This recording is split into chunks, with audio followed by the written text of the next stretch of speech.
y'all. I hope y'all are having a good day, a good week, a good month, a good start to the year. Today, I'm here to talk about season 2 of The Traitors. It released on Thursday, January 12th, but I was only able to watch it this weekend, and I have so many thoughts. Okay, so first, this cast is actually all reality stars this time, because the first season of the US version, it was half like normie people and then half reality stars, but this time it's all reality stars. And I didn't know that because when they released the poster, I'm not gonna lie, I didn't recognize like half the people, so I just kind of assumed that the people that I didn't know were just like regular people. But apparently there's a lot of people from the Housewives franchise, and I just started getting into that, and the one that I'm watching currently is Potomac, and none of the Potomac girlies were on there, so I had no idea. But let's go through the cast one by one.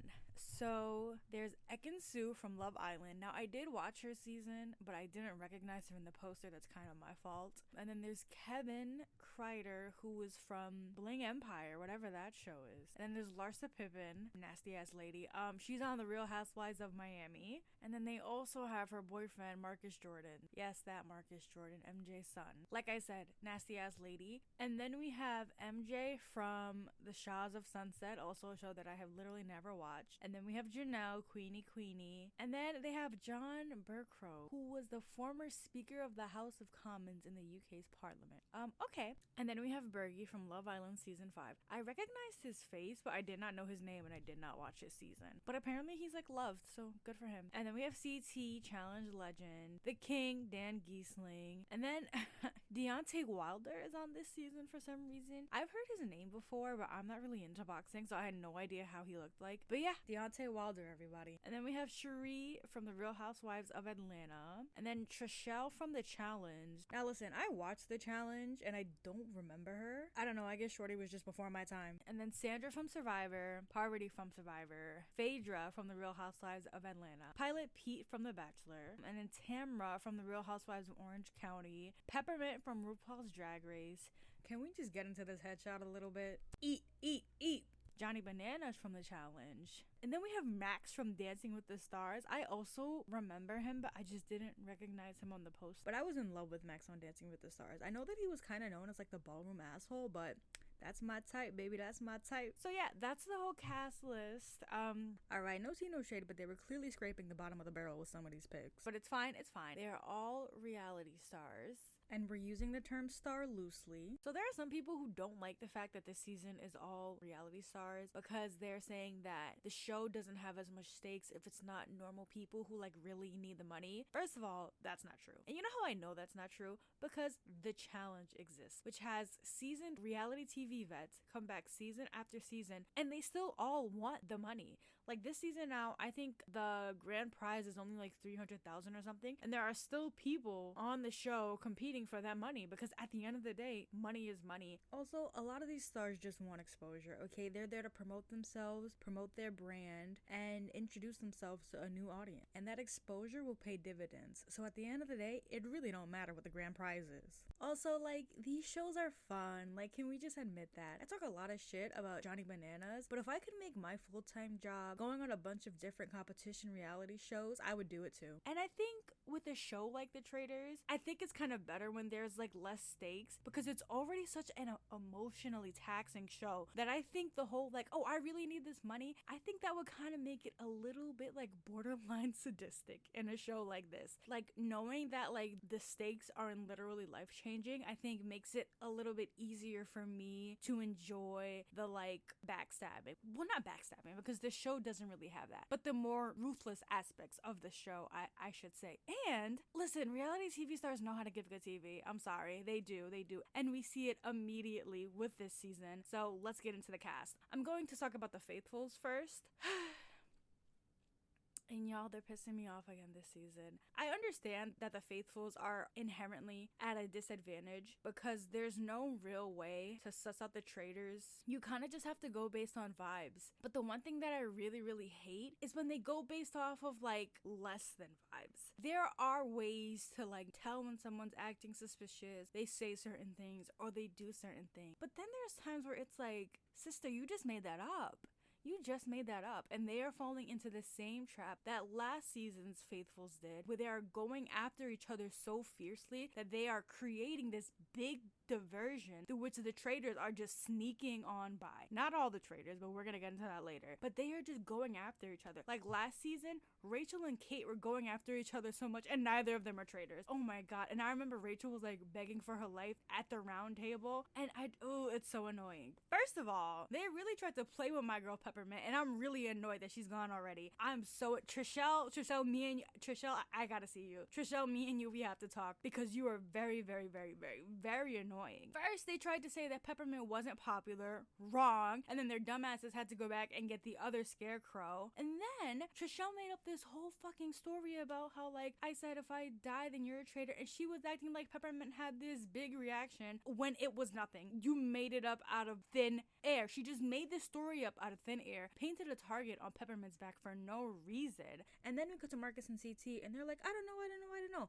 Yeah, you don't know, because you're grasping at straws. Not even grasping at straws, it's less than that. They were literally fighting phantoms. Now, I'm not gonna lie, I don't think Peppermint did the best job at defending herself, and that slip up really did kind of hurt her, where I think she slipped up and said like, oh, I'm making sure that I'm not a faithful, or like something like that. That slip up was kind of bad, I can't lie. And it's like, if that was the first thing that happened and that's what led them to being suspicious of her, that would have been cool with me. It's like, yeah, you know, you can't afford to make slip ups like that in this game, right? But they were already against her. They were just looking for extra stuff to validate their made up delusion. And I can't even blame Peppermint for slipping up, because when everybody's on you like that, you get stressed out and you don't know what to say. And I think even though this cast is all reality stars, I think the stars that come from more strategical competition shows are going to do better than the girls who are just from like Dancing with the Stars or Drag Race or Housewives, right? And we kind of see that with the first boots. Like, the first person to get voted off was Peppermint, obviously, and then the next person was Max. Shout out Max, by the way, because he at least defended Peppermint. He was one of the only people who was like, guys, you made this up. He was the only one who was willing to stand up against the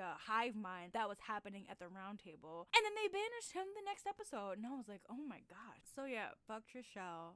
I don't want to like be one of those annoying people and say I feel like that was like motivated, but it was kind of giving Karen, I can't lie. Like, she was exaggerating a black woman's reaction to her comment, and it's like, sister, it did not give all of that. It did not give all of that at all. You are dragging it, and I hope the traitors kill her next. I hope they kill her next, or they vote her out for just being fucking annoying and being a distraction. But justice for Peppermint, and they will rue the day that they banished her. So next, I want to talk about the Bravo girls, because they're actually kind of surprising me. Like I just said, I went into it thinking that the people from like strategic competition shows were gonna have an advantage, and they definitely do. That's for damn sure. However, the Bravo girlies are not doing as bad as I thought, particularly Larsa and MJ. I think it comes from the fact that they're going to excel more in the social aspect of the show. Cerise showed last season avoiding suspicion is so much easier when you're well liked. The Bravo girls, they're good at like doing the like chit chat thing, you know, like just like talking, and because there's so many of them, they kind of have this like built-in alliance, which I think is helping one of the traitors, which I'm gonna talk about more later. And also, like, they're also very observant, and that's how I feel like some of them were able to suss out Dan a little bit. I didn't expect to like Larsa, because I still think she's a nasty lady, but I think she is one of the better faithfuls when it comes to figuring out who is actually suspicious. Yeah, I think the Bravo Alliance is going to be more important moving forward in the show, because that's like a solid group of like, I think 4 women who are always gonna like vote together, or at least they're always gonna have the same suspicions. Because I think it's 4 Bravo girlies, and then like a bunch of people from like random shows, and then 3 challenge people, well now 2, and I think 2 Survivor people, and only 2 Big Brother people. Speaking of Big Brother people, I missed having Janelle on my screen so much. I know I said before that I can't wait to see Dan. I forgot how absolutely chaotic Janelle is. From the first mission, she said, fuck y'all, I'm getting a shield. She didn't give a fuck about anybody. She was the first one untied because, yes, competition queen. And then she said, yeah, no, I'm getting that shield. She didn't even try to help anybody get untied. She didn't even try to help the other people didn't get untied. She didn't even pretend to care. And then she went toe to toe with Ekansu. And Ekansu, I love you, but she did not know who she was dealing with. She said, give me that shield, bitch. That was such vintage Chanel. And it was so funny how like Ekansu tried to lie and be like, oh yeah, she wrestled it from my hand. Girl, we see you. First of all, like Janelle was there first. Low key, even if Janelle was there second and she took it from Ekin, I would still be on her side. But that doesn't even matter because she was there first. Ekansu thought she could hold Janelle. And it's like, no. That's not how this works. But I just think it's funny how aggressive Janelle has been going for the shields. And I saw this theory, and the more that I think about it, the more that I think it's kind of true. A lot of people think that she knows that Dan is one of the traitors, and that's why she's going so hard in the paint for the shields, because she knows that like he might try to kill her, because he probably knows that she knows as well, you know? And I kind of believe that because she is very, very, very aggressive for those shields. And obviously, I think her and Dan play together on 14, right? So she knows his game. She knows how ruthless he can be. He would have no problem clipping her. And I think that does make a lot of sense about why she's being very aggressive for these shields. And I can't blame her because he's Dan fucking Giesling. Like, yeah, I'm running for the shield too. But no, Janelle is just pure entertainment this season, and I forgot how much I missed having her on my TV. And the thing is, she hasn't even gotten that much screen time, but the time that she gets is hilarious. But she knows she was dead wrong when her and Tamra kept harassing that old man about his breathing. Like, as soon as the blindfolds came off, she turned to him like, are you okay? Because you were breathing really weird. And Tamra was trying to catch him slipping during the mission. Like, Tom, do you have an inhaler? Meanwhile, this man is just fighting for his life to just keep up pace with everybody else. Like, leave him alone. They were like, are you asthmatic now or were you asthmatic as a kid? Why I keep pressing this man about his breathing patterns? Like, leave him alone. He's old. Of course he breathes weird. Oh my god. Also, side note, I can't tell the difference between Trishelle and Tamra. Like, listen, both the blonde white ladies cannot wear a black beret. They did that in like episode 2. And because I don't know either of them from the fucking wall, I was like, which one is that? Like, honestly, was it Trishelle who talked to him about the inhaler? I don't know. I just said Tamra because I assumed, but I'm genuinely not sure.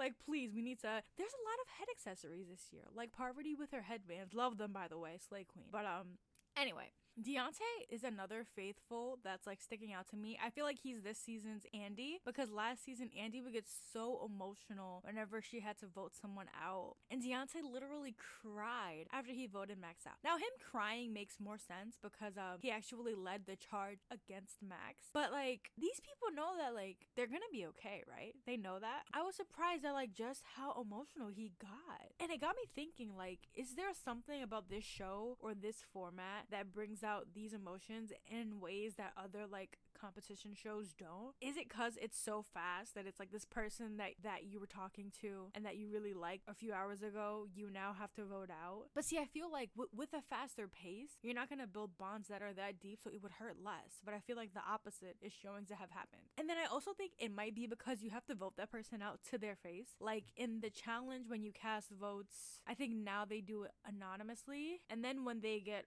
eliminated, like they still have a last chance to fight for their life, so it's not that bad. And then in Big Brother, they do that anonymously as well. But in this show, you have to do it to their face. So maybe it's that. I don't know, honestly. These people might just be really emotional. And if so, that's fine. But it always surprises me when there's that one person who just gets so upset. I'm like, listen, you gotta vote people out. That's kind of the point of the game. Like, I hope he gets it together because it's honestly only gonna get harder from here. It would be very funny if they made him a traitor. He cries every time he has to kill somebody. Oh my god. We haven't seen much from Sandra in the first 3 episodes that dropped. I'm hoping we get to see more of her. Like, hopefully she becomes a traitor, because I truly think Dan is leaving in either the next episode or the one after that. But it does seem like people like her, so if she does become a traitor, I feel like she'll be very Suri-esque in her traitorousness. But yeah, we haven't seen much of her. I also wonder if, like, how Janelle probably clocked Dan, I wonder if she clocked Parvati, because I feel like, because it's like not only were they on the same show together, but it's also like, it's so like Parvati-esque for her to be a traitor, just like it's so Dan-esque for him to be a traitor. Hopefully we find out. But yeah, aside from the people I just mentioned, there haven't been that many interesting faithfuls. I'm actually surprised at how well CT is doing. I wasn't sure how he was going to like translate over into the like faster pace of the traitors, but but he's doing really well on the missions, and I think he's proven himself as valuable. But I do feel like because he shows that he's like a strong guy, they might kill him again, because that does seem to be their MO. So he might not be long for this game, but he's doing very well so far, just kind of like blending in. Actually, it shouldn't be that surprising because CT has always been like very sociable, especially now because he's like calmed down. But I think he's playing a really good game because he's like being vocal during the missions, throwing out names, but also like no suspicion is on him. So I could see him making it pretty far. Who else? I feel bad for Max, because I feel like literally the same thing happened to him. Well, no, not really. The thing is, Max actually was kind of suspicious, so I'm not surprised at all that they did vote him out. But I also think they just did it because he was the only person who like stood up for Peppermint in the previous round table, which is like, well, if you're not gonna follow along with the herd, then we're gonna vote you out, which is so stupid. But he was also kind of weird. Like when Dan and Sandra are talking and then Max just slowly backs out of the room. Like, you can't do things like that and not be seen as suspicious. But I'm gonna miss him. Pilot Pete is playing this season like he did his Bachelor season, which I unfortunately watched. He's like sentient wallpaper, and I think that little plan that he hatched with Kevin was so dumb. It wasn't dumb at first, but when everyone started going after Peppermint or Max, I don't remember if they did it during the Peppermint vote or the Max vote, but regardless, it doesn't matter because both the votes happened basically the same. I think they should have abandoned the plan and just voted for the person that everybody was dogpiling on. Like, I know it sounds wrong, but I feel like by doing that, it just makes them stand out. Like, okay, maybe it wouldn't have been as suspicious if just, let's say, Pete just voted for Kevin because he's like, I've had a private suspicion for a while. I think you're a traitor. Like, that's fine. Like, because like we see that pretty often, right? Where like they dogpile on one person, but then somebody will like throw out like a rogue vote or something, right? But then for Kevin to also be like, oh yeah, I voted for Peter because I have a suspicion of him. It's like, to me, that just screams coordinated. That screams coordinated, and there would be alarm bells going off in my head. I would be like, what the fuck are you, what? What do you mean? Like, that's just, oh my god, to me, that's so obvious. Maybe because we saw them hatch it, I don't know. But you see everybody going after one person, and there's like also like a secondary name floating around, and you don't vote for either of those two, and the guy that you vote for out of nowhere also randomly out of nowhere votes for you. That makes no sense. The math is not mathing. The math is not mathing. To me, that is so obviously contrived, and I hope people notice that. Probably not, but that was so dumb. I don't hate Pilot P, but I genuinely think he's a waste of space. I think they could have given his cat spot to somebody else. Shout out Bergie though. I'm actually pleasantly surprised. I didn't think I would like him because I didn't think that people liked him on his season, but maybe I actually was confusing him with somebody else because he's actually like really cool. And then that moment he had during the mission where he was like, guys, listen to me, figure it out. It's also weird because he's so much younger than a lot of the other cast members, so it is hard to like advocate for yourself when you're in that situation because he's younger like in like real life years and also in like reality TV experience. Like CT's been on for years, Dan's been on for years, Janelle's been on for years, Phaedra's been on for years, right? And then there's Bergie, who was on like Love Island season 5 like a year ago. But he's actually doing really good, and I'm very surprised that he has also avoided suspicion. So hopefully he makes it far because I actually enjoy him, and I actually might need to watch his season after this. But okay, I think those are all my opinions on the faithful. So let's talk about the good shit. Let's talk about the traitors. Okay, first of all, I just want to say thank you, traitors, for killing Bananas and Marcus. Thank you so much. If you give me nothing this season, you saved me from having to watch a full season of Johnny Bananas being annoying again. I don't even hate Bananas that much. I'm just genuinely sick and tired of seeing him on my TV screen. Like, he's on damn near every season of The Challenge. He just got off of House of Villains, and I didn't even watch House of Villains, but a lot of the people that I know were watching it, so I was just constantly seeing stuff about him. I don't think I could have taken another season with Johnny Bananas. Also, shout out Phaedra for calling him a repo man. He said he gives repo man vibes, and I loved it because you could tell that he was so butthurt about being killed first, because Johnny Bananas just thinks he's so great. He thinks he's the only entertaining person to have ever existed. He's like, oh, the house is gonna be so boring without me. No, it's not. No, it's not. It's better. Thank you. Goodbye. Addition by subtraction. Goodbye. And I'm also happy that they killed Marcus. Nothing against Marcus personally, but having a couple on the show, I could tell was going to get obnoxious. And I think Larsa is the more interesting interesting of the two, so I'd rather have her. People were saying that Marcus was smarter, but honestly, I think Larsa is showing that she's just as smart and perceptive. And honestly, if being a fake widow motivates her to really sniff out these traitors, which it seems like that's exactly what's happening, then why not? Give me more drama, give me more motivation. Go get the traitors. And when I say the traitors, I mean Dan and leave Phaedra alone. Okay, speaking of which, I think they knocked it out of the park. First of all, I think Dan said he would only go on if he was for sure a traitor, which makes sense because it's Dan. Like, he kind of has to be a traitor, right? So we have Dan as the traitor, we have Phaedra as the traitor, which was kind of out of left field, but she's she's doing amazing so far. And then we got obviously Parvati. This is good food because Dan and Parvati, the obviously cutthroat people, and then you have Phaedra. And tell me why Phaedra is having the time of her life. She is giving us quotables every episode. When the host was like, "Are you ready to be a traitor?" She's like, "I'm a killer." And then when she was talking to Parvati later after they've recruited her, she was like, "You get to kill people and it's legal." And then she was like, "I really love these people, but unfortunately they have to die." I'm like, girl, you know you're not really killing them, right? Phaedra is having too much fun. And I'm like, whoa, I didn't know she was this funny. Like, I'm gonna have to watch Real Housewives of Atlanta because Phaedra is actually kind of hilarious. Aside from that, I think she's actually playing a very, very, very good traitor game. And I think part of it is her actually playing a good game. And part of it is also just kind of being in a very fortunate position. For example, like, I think it helps a lot that she's with the Bravo girls because I think that's like a built-in insulation from a lot of the suspicion. Because most of the people, not most, but like some of the loudest voices in that house are the Bravo girls. And obviously they're not going to suspect one of the people who they spend so much time with. So I think that helps her a lot. And I think she also benefits. A lot of people don't watch the Housewives shows and they're just like underestimating them and writing them off. She's benefiting in two ways from being a Bravo girlie, right? And then she's actually really good at like the kind of cutthroat part of the game. Like, she's very, very subtle. But when she was comforting Deontay after voting out Max, knowing that she's a traitor, like, she was like wiping away his tears and stuff. And I'm like, girl, you're the enemy and you're doing this. And she just did it so, it comes across as so genuine because I think to a point it is. And this is what I said before, that like they have the benefit of being very, very social. She is so good at making these connections with these people and literally nobody suspects her. And I also think it was very smart that she took a back seat to Dan and eventually Parvati as well. It may seem like she's getting pushed over, but she's not getting pushed over because during the poison chalice thing, she protected Cherie. So she's not necessarily an active decision maker, but she is protecting the people that she knows like will be on her side and will be an advocate for her, right? Like, she's showing agency, but she's also knowing when to sit back. And I think letting Dan and Parvati take control of the poison chalice mission was very smart because there's not going to be any blood on her hands at all. And speaking of blood on her hands, I guess we got to talk about Dan now.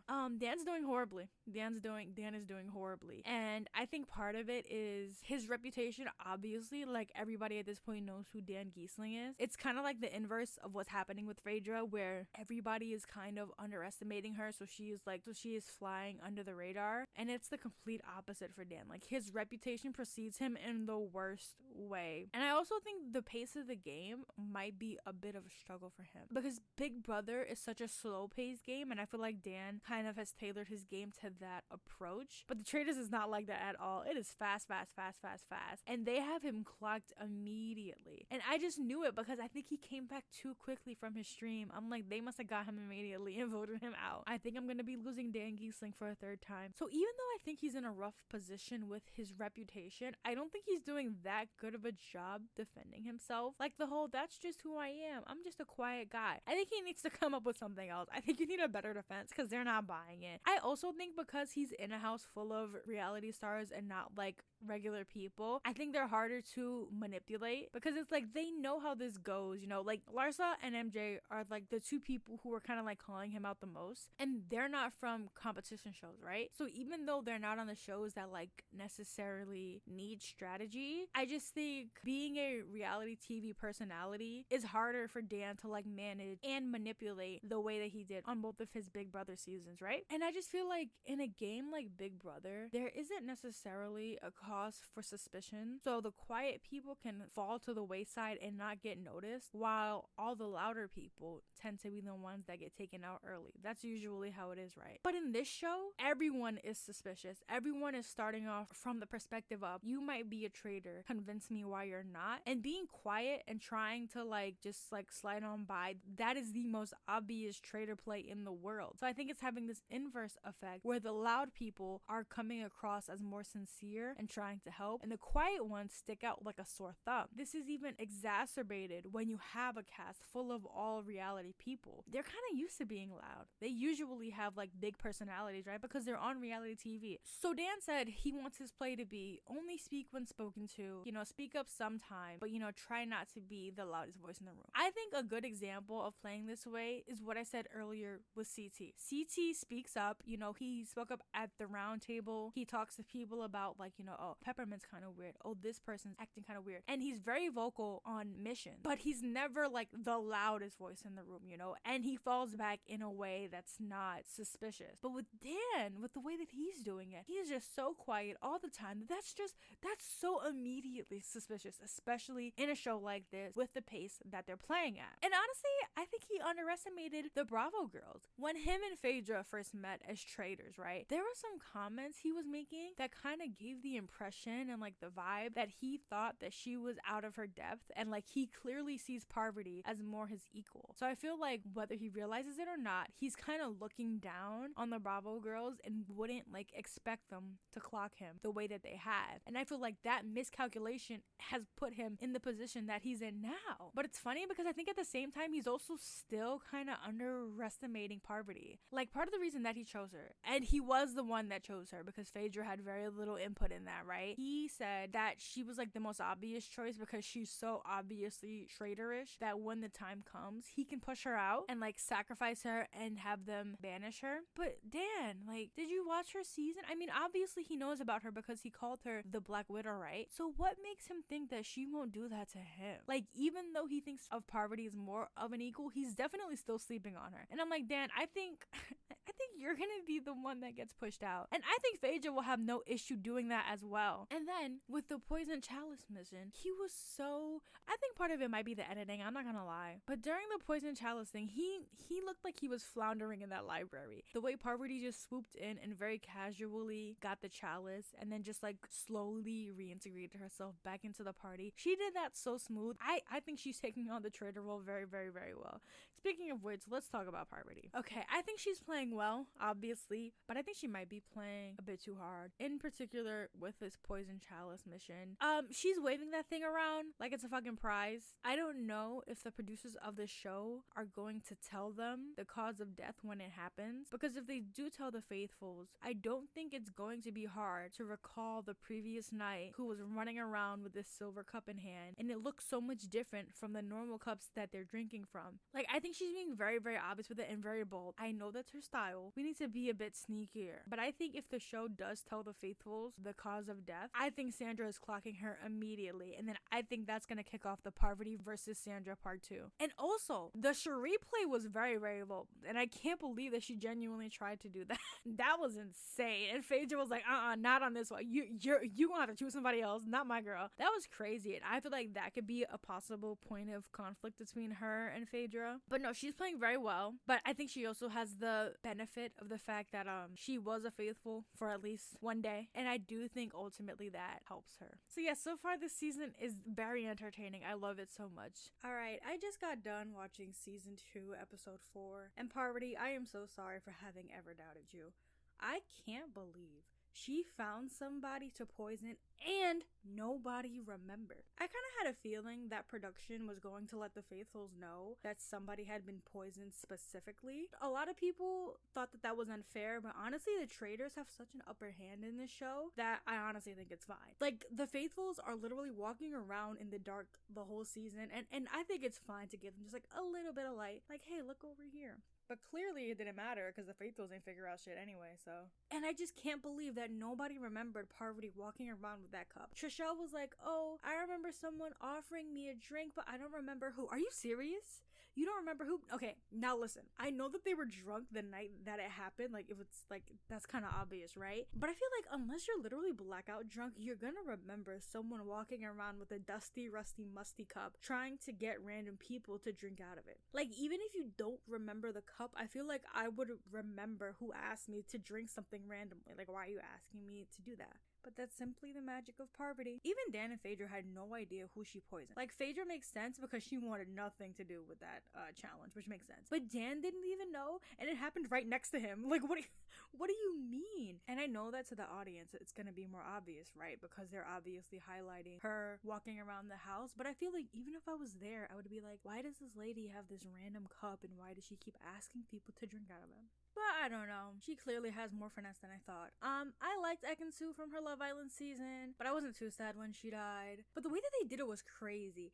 That funeral procession thing that they did and giving them riddles was cute, but the moment they brought out that coffin, nope, fun's over. You are not burying me. And I know they didn't bury her for real, but like, I'm not even getting in the coffin for fun. Call me suspicious, religious, superstitious, whatever, but that coffin is not seeing me. And then he slammed it in her face, and I was like, oh, they don't get no goodbyes or nothing. Also, imagine how awkward it was for her to like get out of the coffin when they were done filming and be like, okay, goodbye guys. I guess I'm dead now. It was probably even more awkward for MJ with the whole cast literally signing her death note. Like, you should be dead, you should be dead, you should be dead. Like, thanks, wow. But I really like missions that incorporate the social aspect of the game and forces people to reveal how they feel about each other. And I really do like the poison chalice as a concept because it keeps everyone on their toes all the time. Like, normally the time in the castle between missions and roundtables is kind of the only downtime that they have. But I think making it so that even during that time, they can't let their guard down really ups the stakes. But at the same time, it's something that you can only really do every once in a while because like, they can't expect it all the time because then the magic is gone, right? It's like pretty counterintuitive, but it's a really fun curveball to like throw at the cast sometimes here and there. And I also like it because it's something that can potentially compromise the traitors if they like don't do it right, which the game needs more of. But yeah, in this episode, we really start to see lines getting drawn in the sand, and it basically just turns into the gamers versus Bravo. And this is why having reality stars makes it so much more intriguing because we have these like pre-formed alliances that change the shape of the game, and they understand like the meta of the game. Well, some of them understand the meta of the game, which we're gonna get into a bit later. But this is where like we get into the game within the game. On the surface level, right, this show is advertised as trying to find and banish the traitors, right? But the actual strategy is to A, try not to be killed, and B, try not to get banished. And after all of that, you could finally start trying to get the traitors out. But you really shouldn't prioritize getting the traitors out until late in the game because you want to build up the prize pot and split it with as little people as possible. And that's something nobody in season 1 except for Suri understood. And that's why she dog walked them. Like Cody, gone. Christian, gone. She even did it to Ari. Like, you think we split in this money? Guess again. And once you view the show from that perspective, having allies becomes really important because you know that that's someone who's not gonna vote for you. So the Survivor, Big Brother, and Challenge girlies had to like band together, and they had strategy on their side because like they're the gamers and they know how games like this work. But the Bravo girls, they had the numbers because they made up I think like 25% of the cast. But that does not matter if you don't know what to do with it. And we saw that at the round table because this round table was not about finding the traitors at all. It was fully about getting someone from the other side out. And the Bravo side could have won if Larsa chose a different target and the Bravo side voted as a unit. I said earlier that I thought Larsa was playing better than I like first anticipated she would, and she was because she sussed out Dan, and I don't know why she moved off of him and onto CT, and I think that was her fatal flaw. The alpha male thing was like kind of a good theory because it's true, like Dan established a pattern of taking out strong males and someone was like bound to pick up on that. Like, I see what's going on here, I see what you're doing, I can see you. But then she said CT would be the one doing it because he quote unquote doesn't need them, and that just makes no sense. Why why would CT murder Bananas? I know that like on the challenge, they didn't like each other, but in an environment like this, it's very obvious that people who at least have some kind of history with each other are going to stick together. Because the Bravo girls are literally doing the same thing and she knows this. But she's like, no, he's gonna kill them because he doesn't need them. And also, the bros want to like bro down. We see this all the time in Big Brother, Survivor. The bros want to like stay together. So CT would obviously keep Bananas, who he knows is like a bro like him and is a number. And Dan just makes way more sense because he's like, because it's a non-alpha males, which like I hate that word, by the way. It was irking me the whole episode and they kept saying it over and over again, but like we know what she means when she says that, right? But Dan makes more sense because he would feel threatened and want to get the big guys out, and she knew this, like she knew this the first few episodes, and then like for some reason she was like, nope, I think it's CT. And it's like, where did that come from? And like that's where she fucked up. And you know, some may say that it was the ghost of Marcus's past that had given her the first idea about Dan, and then when he was gone she like got confused. But regardless,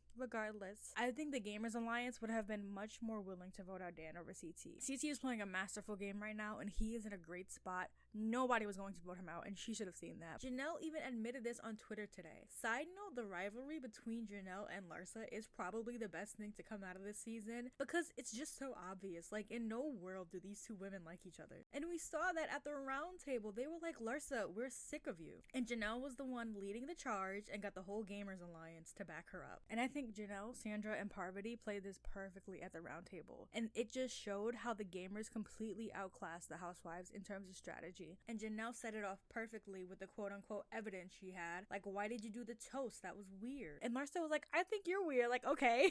That's not a response, but okay, Larsa. But that's how you know that the Larsa thing was BS and like purely agenda pushing. Because Larsa is not killing her boyfriend in this lifetime or the next. And I think Sandra played both sides of this perfectly. She said at the end of episode 2 or 3, I think, about how she's trying to be best friends with the Bravo girls. And because she was with them, she heard Larsa singling out CT and immediately ran it back to her gamers. She said, not on my watch, and placed the target squarely on Larsa's back. And she did all of this without being like too loud of a voice. Like she played her part, showed her allegiance to the gamers without getting on the housewives' radar. Like she completely sold the housewives out and they have no idea. And then Parvati came in and drove it on home, which we're gonna get into a little bit later, but she definitely did her big one this episode. But yeah, the gamers ran circles around the Bravo's housewives this episode, but the housewives literally did themselves no favors and completely shot themselves in the foot. Listen, the CT plan was completely dead on arrival, right? But then they were gifted another target in Kevin. Like, hello, right here, big dumb faithful can't defend himself. Well, he defended himself against MJ, and that part was kind of hot. He was like, what makes you think that I would ever be intimidated by another man? I was like, oh, okay, Kevin, I was sleeping on you a little bit, but okay, stand up for yourself. But despite all that, there was literally a point in the voting where Kevin and Larsa had the same amount of votes. Then who does Sheree vote for? The old man. And she literally was like, I don't think you're a traitor. Hello? And then she had the nerve to start chirping at Trishelle, like, then why did you vote that way? Why did you burn your vote? Why did you... Hell, it just made no sense. At least Trishelle voted for somebody who, like, people were like, oh, I think you're a traitor. You voted for John.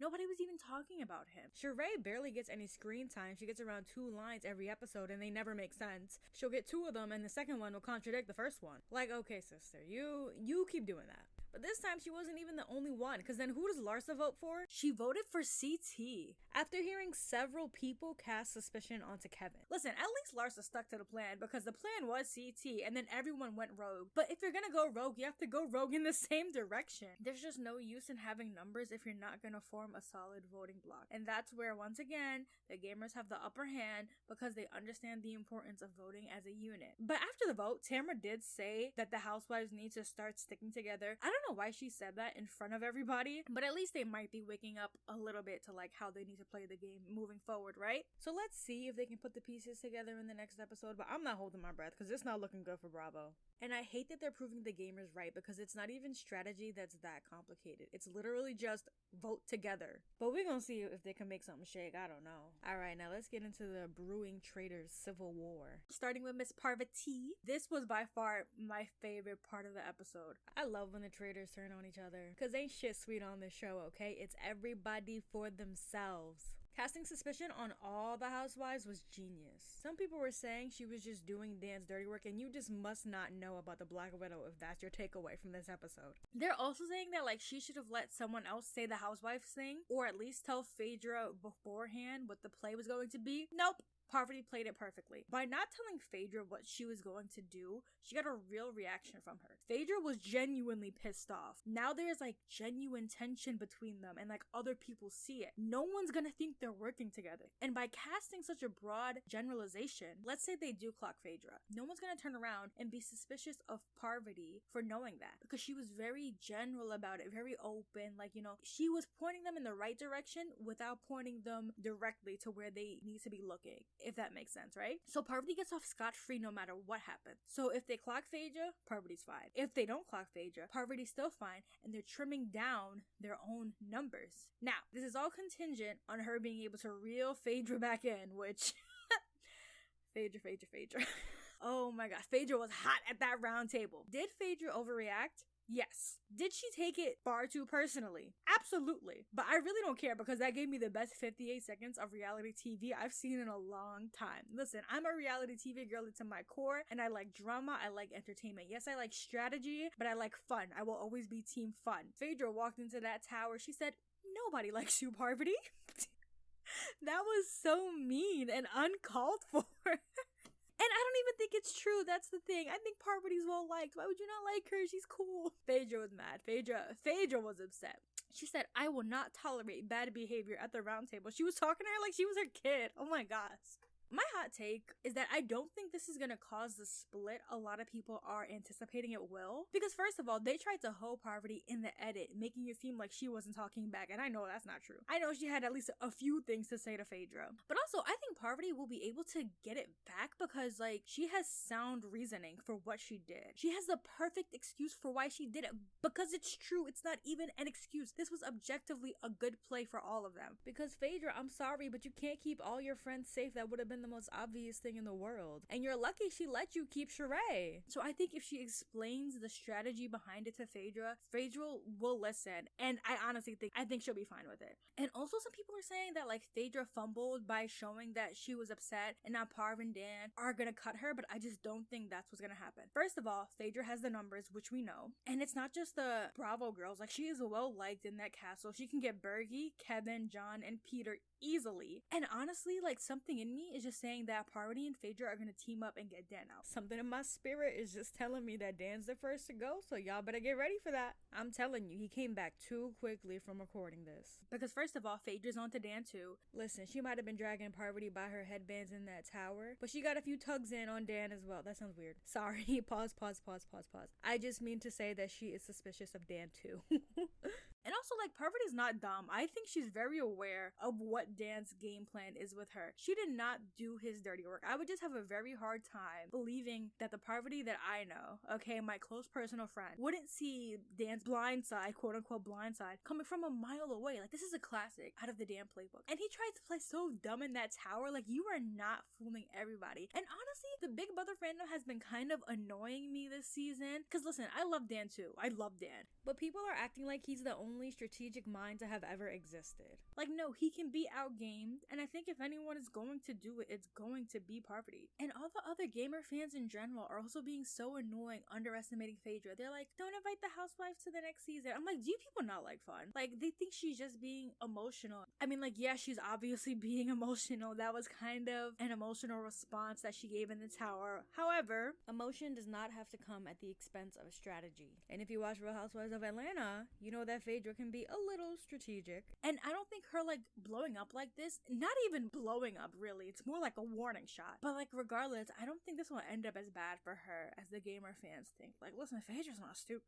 That's for damn sure. And honestly, even if I'm wrong, I think we all just need to relax and have fun. Like I said before, I'm team fun. Like, I saw so many people after Thursday, like, slandering Phaedra and slandering Parvati. The Bravo fans suck. The gamer fans suck. Like, I love them both, but I love drama more. I'm team fun always. Whatever happens, I want it to be be exciting. So if they tug on each other's wigs a bit, that's fine with me. But yeah, those are my thoughts. Episode 4 was by far the best episode. Like, I am gooped and gagged. I am ready. But it really is making me realize that, like, Big Brother fans, Survivor fans, they're kind of snobs. Like, you guys are actually kind of annoying. Like, I think it's one thing to be like, oh, like, you know, the Housewives franchise, it's not my cup of tea. But acting like all the Housewives are stupid, or that, like, people who watch Bravo are stupid. There are even some people saying, like, oh, don't cast Housewives next season.